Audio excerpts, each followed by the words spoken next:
Oremos al Señor. Padre bueno, Padre santo, Señor, gracias por su amor, por su infinita misericordia, porque todas las cosas, Señor, dependen de usted. Y nada de lo que nosotros hacemos, Señor, es para nuestra gloria, sino que para su gloria. Gracias por este espacio que usted nos da de poder seguir estudiando, seguir avanzando en nuestros conocimientos, Señor, y también algo tan importante como revisar la historia. Gracias, Señor, le damos en el nombre de su Hijo amado Jesús. Amén. Rápidamente, hermanos, la semana pasada quedamos justamente en este espacio que estamos viendo en pantalla. Vimos, ¿cierto?, ciertas doctrinas que en el neopentecostalismo, que ya hemos estado avanzando en el concepto, ¿cierto?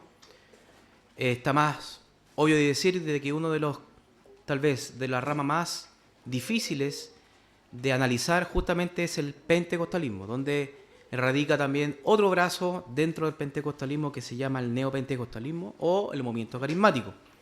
Ahí tenemos a tres personajes visibles, muy conocidos en el mundo, ¿cierto?, cristiano, porque ya prácticamente ellos son referentes del mundo cristiano, que es Oral Roberts, Kenneth Hagin y William Kenyon, ¿cierto? Y cada uno de ellos dio como una especie de granito, ¿cierto?, a las doctrinas de la prosperidad, como en este caso, la sanidad por fe. O sea, si usted está enfermo porque no tiene fe, prácticamente, ¿cierto? La palabra de fe, ¿cierto? Que eso quiere decir de que si usted quiere un auto, tiene que decirlo a cada momento que usted va a tener el auto, porque eso es una palabra de fe. Y eso, según el neopentecostalismo, según la teología, o sea, ni siquiera teología, sino que el evangelio de la prosperidad, es justamente de la ley de la atracción, ¿cierto? Piense siempre en eso para que usted pueda tenerlo, ¿cierto? Este es prácticamente una especie de una metafísica, ¿cierto? Una técnica comercial, ¿cierto? Una neuroventa, ¿cierto? No sé cómo decirlo, hermano, pero respecto justamente a la ley de atracción. Si usted piensa siempre en lo mismo, usted lo va a atraer y finalmente ese auto 0 kilómetros lo va a tener en sus filas, ¿cierto? Y sabemos que eso es una aberración. Eso es algo terriblemente sacado de las tinieblas, ¿cierto? Y William Kenyon, que es el más antiguo de ellos tres, sería el nuevo pensamiento de donde se saca todos estos conceptos, ¿cierto? Vienen de la metafísica, vienen del gnosticismo, viene de la ley justamente de atracción.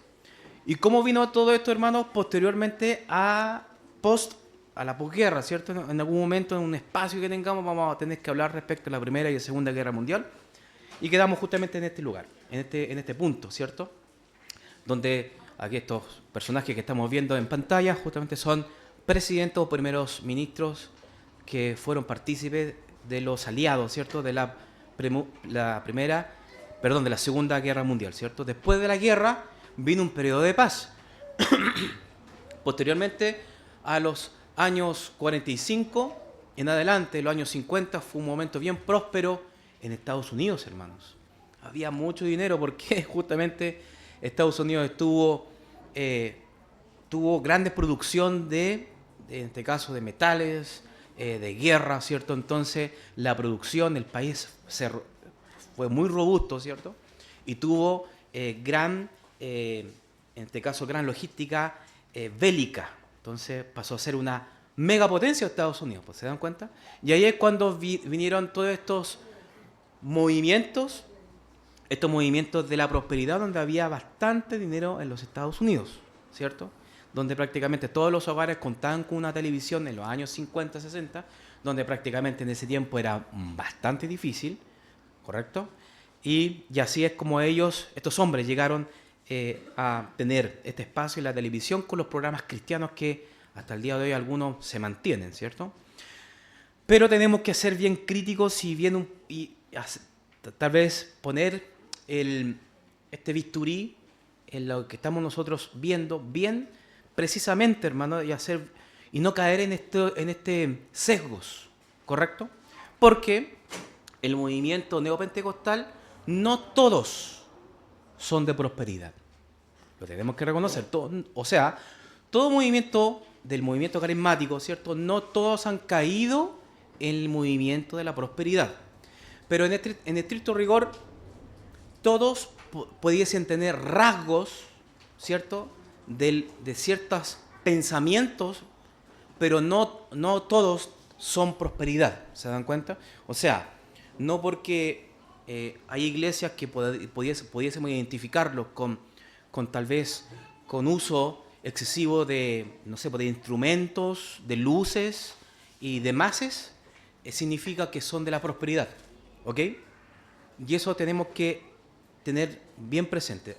Hace semanas atrás estuvimos hablando de que el neopentecostal y el pentecostalismo clásico son dos cosas diferentes, ¿cierto? Ahora estamos desfragmentando el neopentecostalismo. Porque existe el neopentecostalismo, que yo le puse este nombre para poder identificarlo, que le puse el nombre como contemporáneo, y el otro, el evangelio justamente de la prosperidad. Entonces ahí justamente tenemos como los tres ejemplos para que podamos diferenciarlo visualmente. El pentecostalismo clásico es justamente la fotografía de blanco y negro, donde hay hermanos ahí en la fe que son pentecostales de tomo y lomo, ¿cierto? Y consignas como Cristo vive, Cristo sana, etcétera, ¿no? Por otro lado, arriba tenemos el evangelio de la prosperidad con este hombre bien conocido en los años 80 y 90, que es Benny Hinn, ¿cierto? Varios de nosotros lo hemos escuchado alguna vez, tal vez en vivo vimos algún programa de televisión de él, ¿no? Porque somos de esta era, tenemos que aceptarlo, ¿no? Somos de la era de la televisión, de la posmodernidad, del celular, del internet, ¿cierto? Somos en este caso, seres humanos que vivimos en esta era y de alguna forma tuvimos conexión con la prosperidad, hermano, tuvimos conexión con el neopentecostalismo.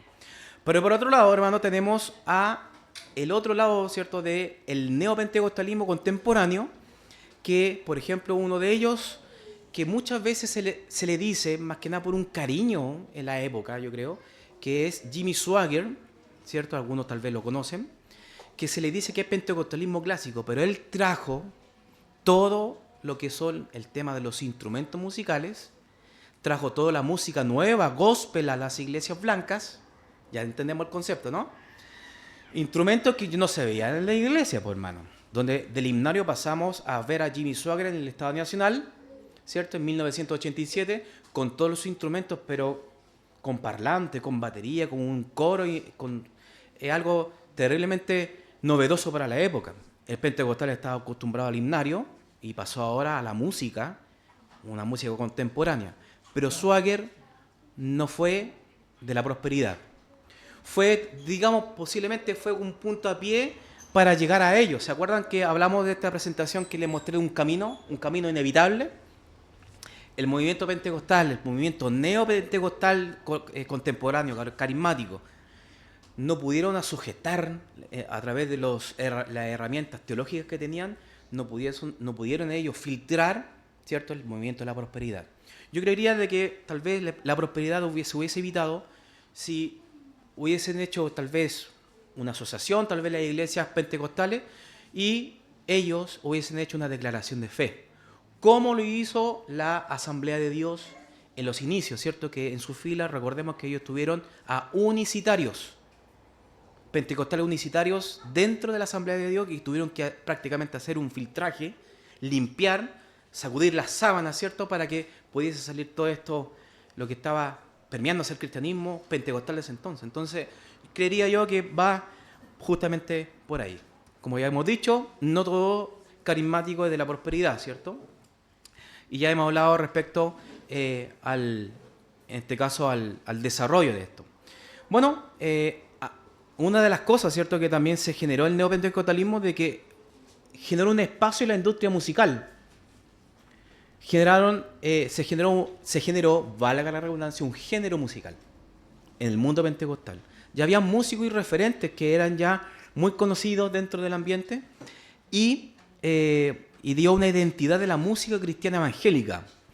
Permitió que varias congregaciones de esta música, ¿cierto?, que se escuchaba ya en la radio, se escuchaba y se veía en la televisión, conciertos, ¿cierto?, a través de estas campañas evangelísticas, ya no era suficiente, hermano, la predicación del evangelio o la predicación, ¿cierto?, con alta voz, ¿cierto?, como se hacía antiguamente, sino que había que tener un coro, había que tener ya algo más atractivo para la gente para que pudiese llegar a estas campañas a través justamente de la música.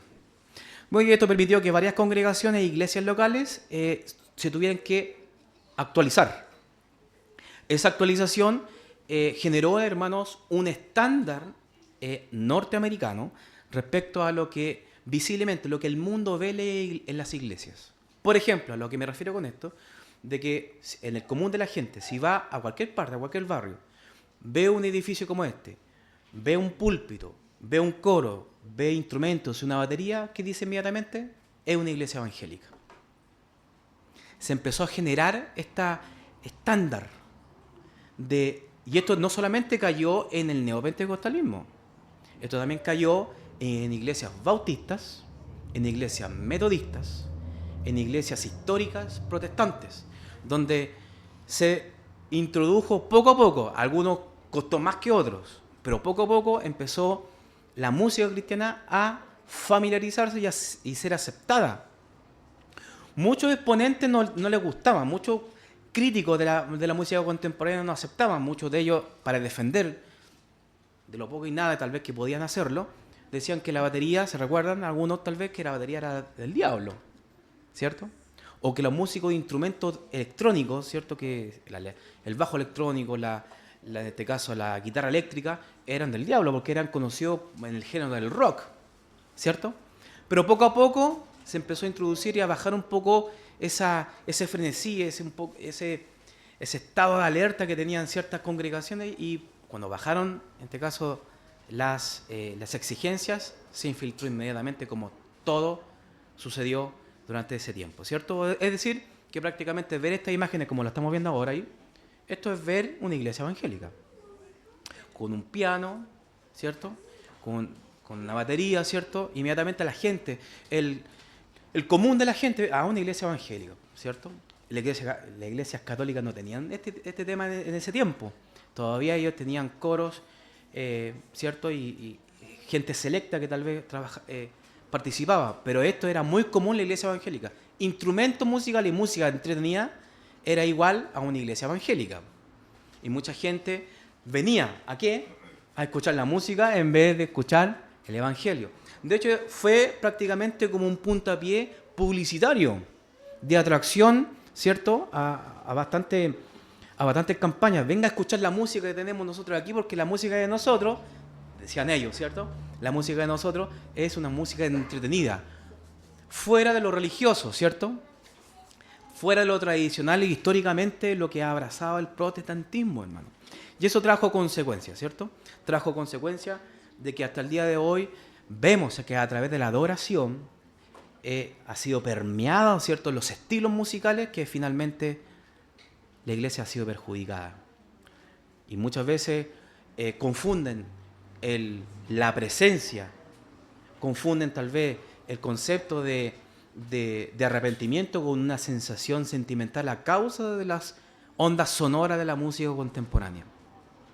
Y eso, hermano, yo creería que aquí todo lo hemos vivido, ¿cierto? Esa misma sensación que tal vez escuchábamos en la radio, ¿cierto? Cuando tal vez en algún momento la música romántica que se escucha, y ese sentido de que, ay, me dedicaron una canción romántica, ¿cierto? Esas mismas sensaciones pasaron a la iglesia, hermano. Música romántica dentro de las congregaciones, y ahí, como explicaba el pastor, ¿qué tiene que ver todo esto con el liberalismo? De que ya no importaba cómo la palabra del Señor regulaba la adoración, sino que ahora importa cómo me sienta yo. Y eso ha causado un quiebre, ha causado bastantes consecuencias negativas en la iglesia evangélica o protestante a nivel mundial. Bueno, tenemos que seguir, hermanos, en este curso, ¿cierto?, del tiempo, y hay hombres que vamos a ver ahora que tal vez no son referentes en el movimiento de la prosperidad. Vamos a ver un poquito más adelante. Bueno, ya lo vimos que fueron los primeros pasos, como por ejemplo Oral Roberts, pero tenemos que ver a hombres también que fueron referentes evangélicos en esta época, como por ejemplo Billy Graham, ¿cierto? ¿Lo conocen, no? ¿Han sabido de él? Bueno, él es reconocido mundialmente como un evangelista. Ya sabemos ya de dónde viene el término, ¿cierto? A partir del segundo, tercer gran despertar, ya el concepto de evangelista era un título, Era un título, ¿cierto? Pero este hombre fue uno de los más influyentes del siglo XX. Influyente, hermano. Conocido por prácticamente todo el mundo.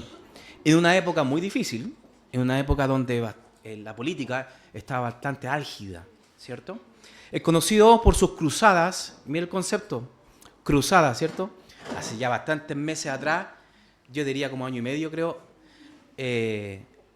vimos las cruzadas, ¿cierto? Las cruzadas de las 7 o 6 cruzadas realmente de los cruzados realmente, lo que ocurrió, ¿cierto?, en el Medio Oriente, pero el concepto ya de cruzada evangélica es una especie de evangelización, una campaña evangelística donde hacía una cruzada literal por varios estados, ¿cierto? O varios lugares de parte del mundo, ¿cierto? Era muy común en esa fecha. Pero era solamente propio de gente conocida, como en este caso lo es Billy Graham, ¿cierto? Se extendió por más de 6 décadas, promovió la salvación a través de la fe en Cristo y y popularizó el uso de los medios de comunicación como la radio, la televisión para alcanzar audiencias masivas. Ya eso lo vimos, ¿cierto? De que la radio y la televisión pasó a ser ya prácticamente el escenario de estos hombres. Ya no era ya suficiente el puerta a puerta, la feria, ¿cierto? Gracias, hermano. Ya no era suficiente, hermano. O como lo hacíamos, lo vimos nosotros tal vez en el primer Gran Despertar, ya aquí era masivo, bastante masivo. Y estuvo bastante reconocimiento este hombre, y criticado también a la vez, ¿cierto? Porque él siempre estuvo en contexto siempre con el ámbito social, ¿cierto? El que estamos viendo ahí es Martin Luther King, muy conocido, ¿cierto? Por este gran y tal vez uno de los más reconocidos discursos, ¿cierto? De que tengo un sueño, ¿cierto? I have my dream. Entonces, este hombre, ¿cierto? Rompió, en este caso, este paradigma de ser blanco.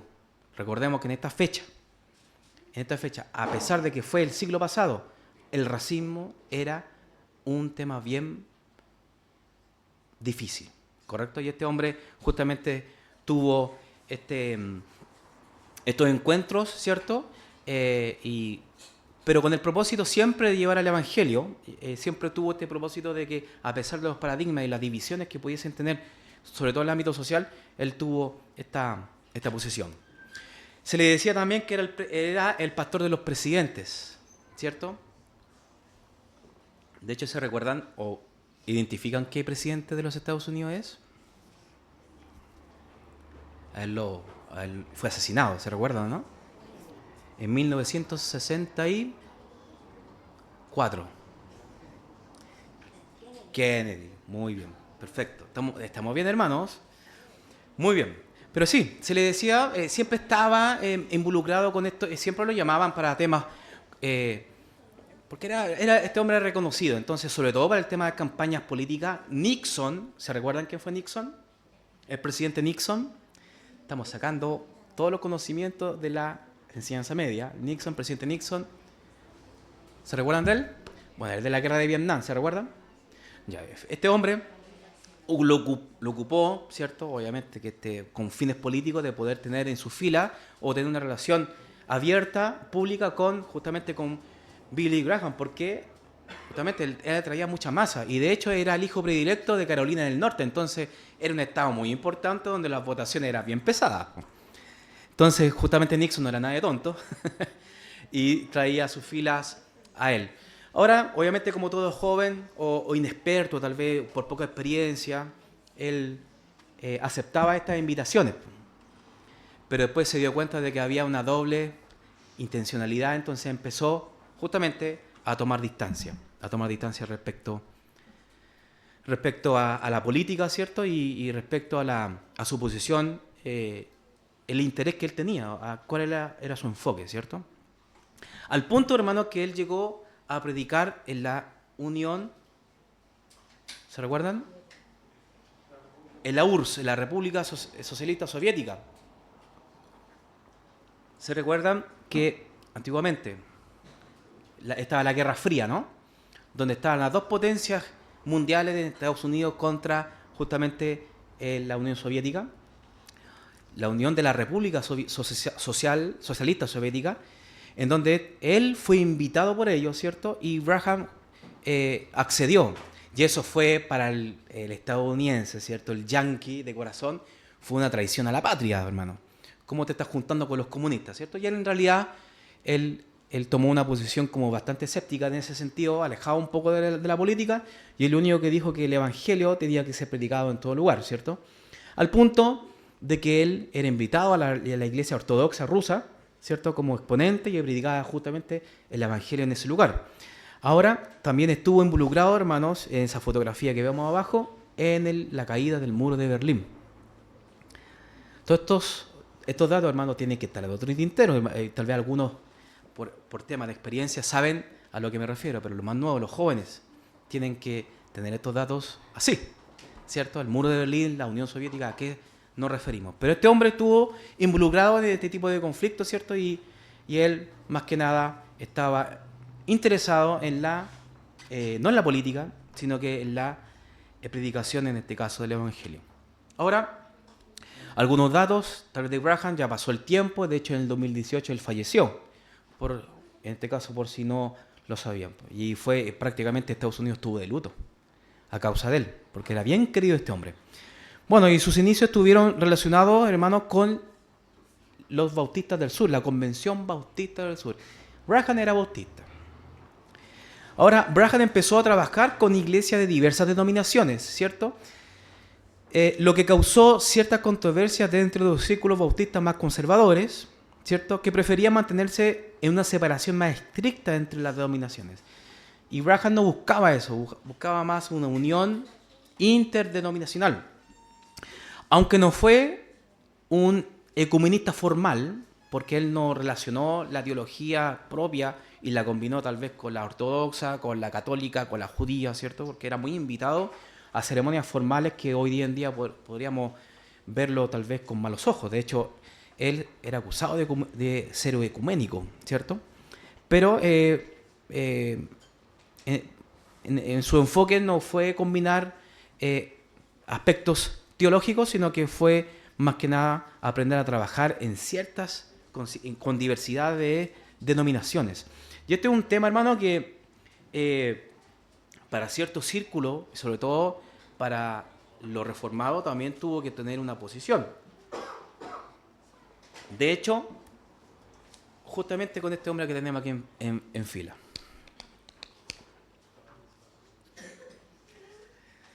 Bueno, tenemos aquí, ¿saben quién es, no? ¿Se recuerdan quién es por el lado tenemos a Billy Graham, ¿cierto? Y por el otro lado tenemos a uno bien conocido, considerado como prácticamente el último puritano del siglo XX también. Él es Martyn Lloyd-Jones. Y yo le voy a leer un artículo pequeño, pero para que ustedes puedan entender el contexto de qué se trata esto. Graham, hermanos, fue conocido mundialmente como un evangelista. Y cada rincón del mundo lo conocía. Y era, en este caso, prácticamente un sello de los Estados Unidos, como un estandarte de la identidad de los Estados Unidos, ¿cierto? Pero Martyn Lloyd-Jones tuvo un encuentro con él, y esto fue lo que pasó. Se lo voy a leer textualmente. En 1963, el evangelista pidió al doctor Lloyd-Jones que presidiera el primer Congreso Mundial de Evangelización, que finalmente se celebró en Berlín de 1966. El doctor Lloyd-Jones le dijo a Billy Graham que si dejaba de tener liberales y católicos romanos en su plataforma y abandonaba el sistema de invitaciones, o sea, este decisionismo respecto a aceptar o no aceptar a Cristo, ¿se recuerdan de eso? Él, o sea, Lloyd-Jones, el que estamos viendo en pantalla, apoyaría y presidiría el Congreso. Billy Graham no quiso cambiar su punto de vista y el doctor Lloyd-Jones se negó a recomendar o trabajar con Billy Graham. Sin duda, la reunión entre ellos se llevó a cabo con cortesía, obviamente, hermano, no era una pelea de egos, ni mucho menos de, ¿cierto?, de unas personas maleducadas, sino que se recibieron con cortesía y duró 3 horas la conversación que tuvieron. Entonces fue un diálogo bastante extenso. Pero el resultado fue una firme aplicación justamente de una de las doctrinas que nosotros defendemos, que es la separación secundaria. El doctor Martin Lloyd-Jones adoptó la misma actitud ante las cruzadas de Billy Graham en Londres. Adoptó el punto de vista y lo declaró públicamente de que tener una unidad visible con aquellos que se oponen a los asuntos esenciales de la salvación era prácticamente pecaminoso. También creía que el sistema de invitación era una fuente de engaño masivo y de daño, en este caso, para las iglesias. A pesar de que Billy Graham gozaba de gran prestigio, porque sin duda era eso, ¿no? Era reconocido como un gran predicador. Entre la mayoría de los evangélicos británicos, ¿cierto?, el apoyo entusiasta que recibía de los medios de comunicación seculares, del hecho de que su nombre era una palabra familiar y a pesar del importante lugar del evangelismo mundial que ofrecía el doctor Jones, este mantuvo sus principios bíblicos y rechazó todas las propuestas de trabajo y unidad. No quiso elogiar ni trabajar con el doctor Billy Graham. Y esto en realidad nosotros lo vemos como una lealtad a la palabra de Dios. O sea, hermano, esto es sencillo, que Graham tenía ciertos puntos positivos y podríamos reconocerlo, sería muy inapropiado de decirlo que era un real hijo del Señor. Pero con la gente justamente que se rodeaba, ese era el problema. Ahora, tengo ojalá que pueda hacerlo acá, hermanos. No lo vamos a ver en pantalla. No lo vamos a ver en pantalla en la grabación, pero aquí localmente lo quiero poner, a ver si se puede. Permiso.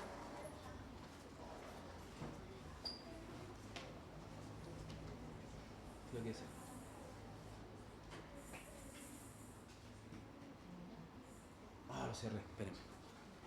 Aguántenme, hermanos. Yo quiero mostrarle un comentario. O sea, se lo mando al WhatsApp, ¿podría ser, pastor? Para hacerlo un poquito más rápido.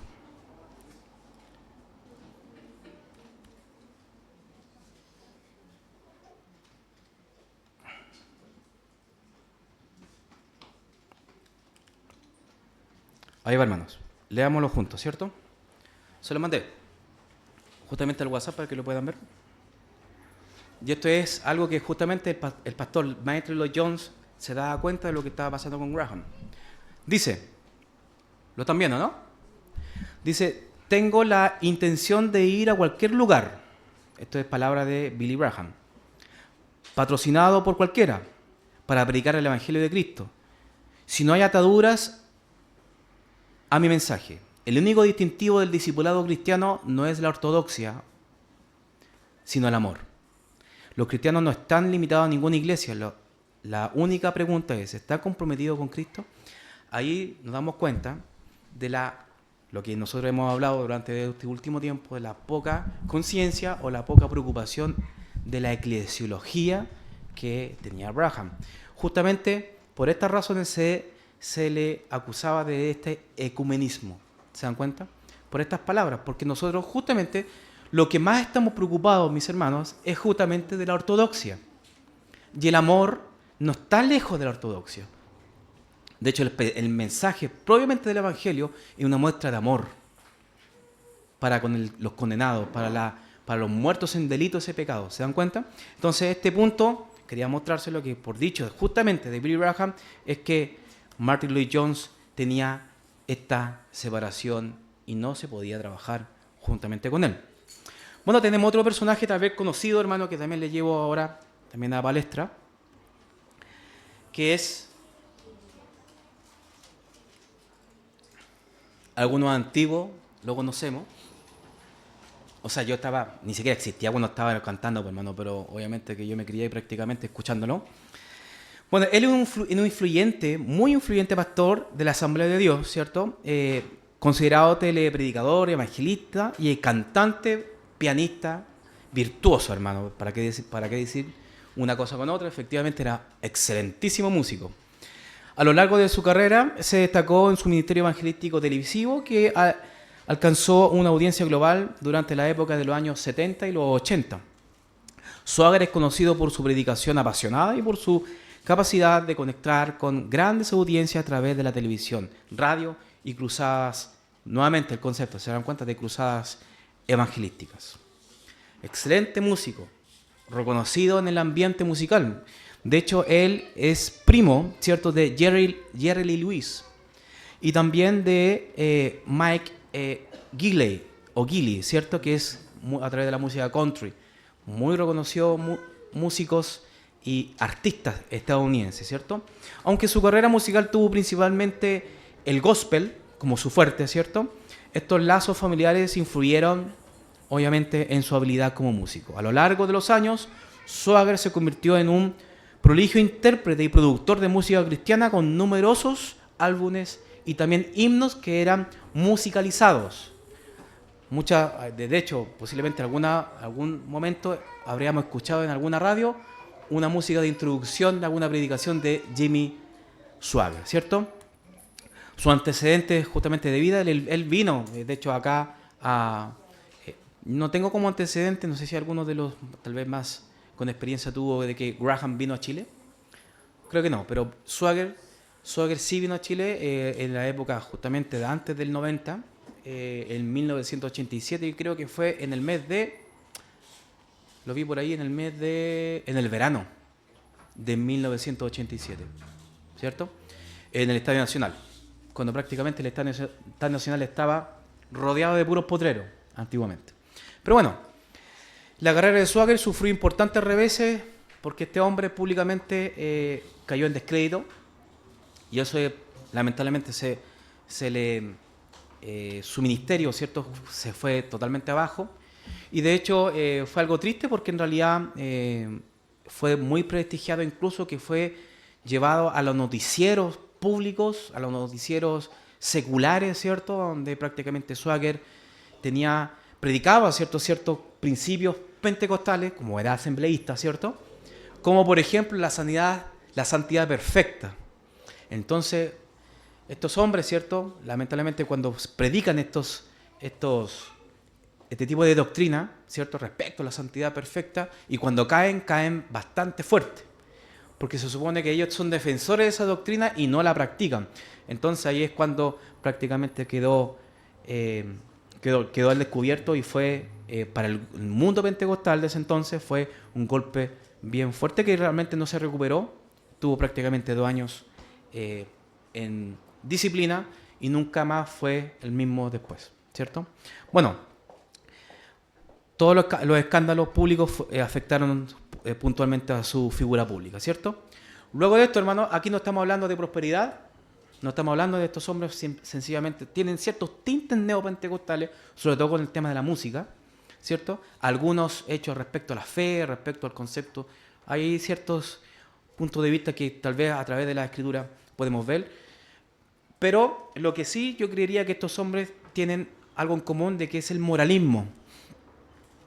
Golpeaban mucho a los políticos estadounidenses de ese entonces, ¿cierto?, con conducta inapropiada, por eso Swagger cayó tan feo, y fue tan prominente, ¿cierto? Pero en realidad si bien hablaban del evangelio, pero a veces, en ciertas ocasiones, caían en un moralismo de que la persona, portándose bien y siendo buen ciudadano, podía ser considerado como un buen cristiano, ¿se dan cuenta? Y eso es peligroso también, porque eso tampoco es evangelio. Pero yo lo he escuchado, ¿cierto?, que en ciertos contextos sí pudiesen apuntar al evangelio en algunos casos. Yo creería, no sé, tirando un número, yo creería que un 70% de evangelio y lo otro restante es el moralismo. Y ahí infiltraban respecto a la vestimenta, respecto a la conducta familiar, etcétera, ¿cierto? Pero en realidad podríamos decir que tenían este problema con el moralismo. Ahora en adelante, hermanos, tenemos que mirar un poco más al sur, ¿cierto?